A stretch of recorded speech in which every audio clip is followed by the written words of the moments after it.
Hi friends, Uttarkashi is situated at a distance of 154 kilometers from Rishikesh on the Rishikesh Gangotri route. The Vishwanath Temple is the most important and ancient holy shrine in this region, which is around 1500 years old. Sage Parshuram installed the temple initially.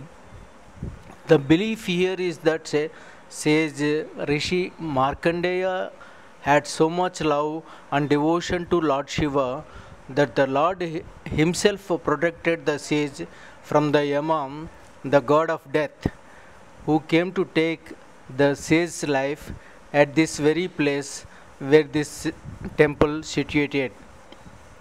Every evening, visitors are greeted by the sound of bells and the chanting of mantras by pundits at the puja.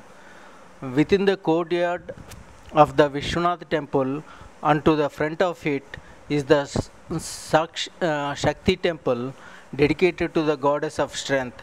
The massive brass trident projecting from this temple bears an inscription describing how the Vishwanath Temple was built.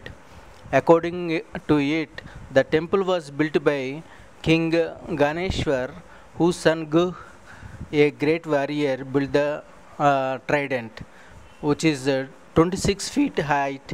This trident base measures 8 feet 9 inches.